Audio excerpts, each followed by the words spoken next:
Bonjour à tous, ici Piero San Giorgio. Règle de vie numéro 9.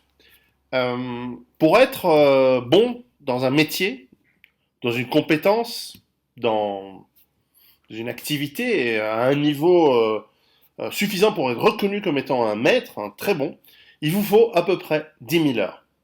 10 000 heures à raison de 8 heures par jour sur à peu près 200 jours par année. Ça fait à peu près 6 ans. Il vous faut au moins 6 ans à plein temps pour devenir un professionnel émérite, reconnu, excellent dans un domaine. Pensez à la plomberie par exemple, ou à l'électricité, ou à un métier manuel, un mécanicien par exemple. Il vous faut bien plusieurs années pour apprendre un petit peu le métier, puis ensuite pour vous roder, et ensuite devenir très bon. Et quelqu'un qui n'a fait que de la mécanique, que de la plomberie, que de l'électricité pendant 5 ou 6 ans, peut être considéré comme un bon plombier, électricien ou mécanicien, par exemple.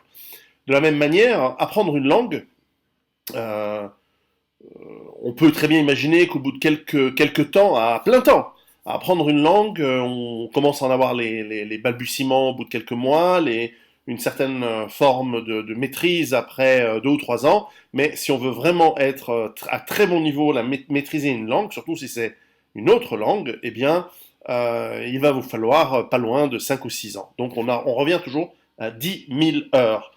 Alors, cette règle des 10 000 heures, elle avait été popularisée par Malcolm Gladwell dans un livre éponyme de la règle des 10 000 heures.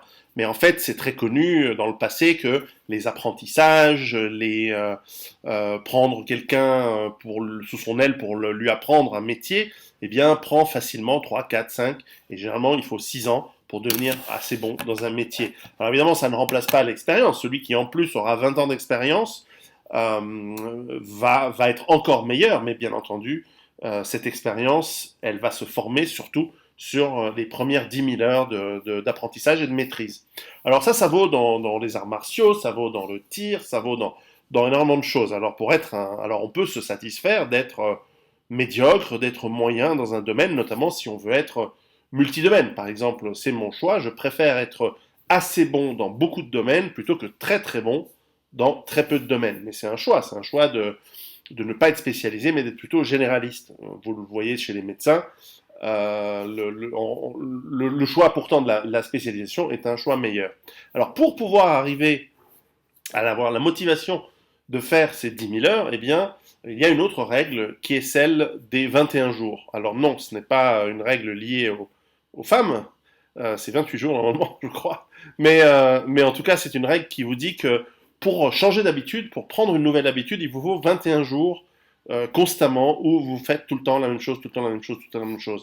Et c'est une manière excellente, donc c'est 21 jours, c'est à peu près un mois, un peu moins d'un mois, où vous allez, par exemple, marcher tous les matins, ou alors décider de faire du sport tous les jours, ou alors changer d'alimentation, ou alors vous préparer d'une manière différente qu'une autre, ou changer d'une habitude de trajet ou de comportement.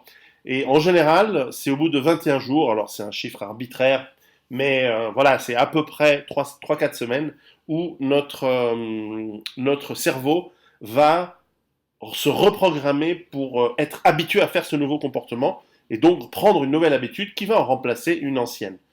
Donc ces deux règles en une, 10 000 heures, et pour démarrer une formation, une maîtrise ou un nouveau métier, eh bien il vous faut au moins 21 jours de changement et c'est comme ça que vous démarrez toute chose.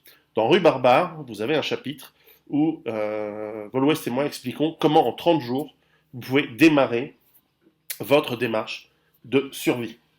Préparez-vous, à bientôt.